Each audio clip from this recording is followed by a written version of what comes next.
It started with a letter to President Eisenhower.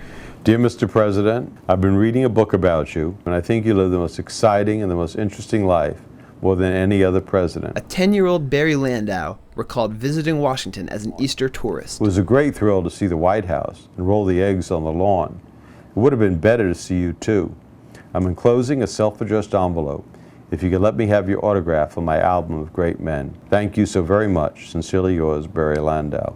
Landau's correspondence resulted in a visit to the Oval Office, where the young boy scolded President Eisenhower for marking the floor with his golf cleats. Somewhere here. A sample of that floor, a gift from Eisenhower, was one of the first pieces of Landau's collection of presidential memorabilia. You can just see all the little marks. A portion of that 1.2 million item collection is reproduced in Landau's book, The President's Table, 200 Years of Dining and Diplomacy. Thrill of a lifetime for me to be spewing out and talking about all these things that I spent a lifetime researching.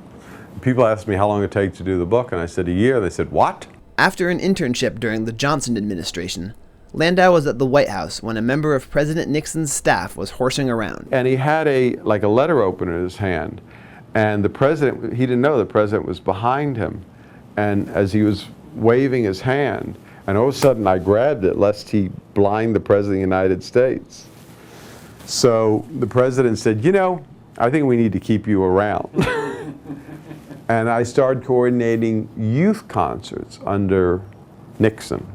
Landau went on to coordinate events for every president since, and in the office of his Manhattan apartment, he has surrounded himself with photographs and personal notes representing the last 8 administrations. Mrs. Reagan brought me to work on their inauguration. I was in all my glory because they loved all the pomp and ceremony and all the stuff that I love doing.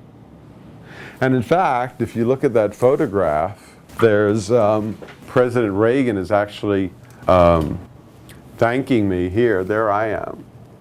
There's Don Rickles, Dean Martin, Crystal Gale, the Gatlin brothers, Rich Little, Frank Sinatra, Elizabeth Taylor, Ava Gabor, Merv Griffin, Gloria Stewart, Jill St. John, Jimmy Stewart, Robert Wagner, Tom Selleck, Patricia Neal, Charlton Heston. Even though his social circle included presidents and Hollywood stars, Landau was still taken aback when he found himself at a dinner celebrating the bicentennial, dancing with the Queen of England. And here I am, a guest of the President of the United States, dancing with the Queen of England. And I just kept thinking, only in America does this happen.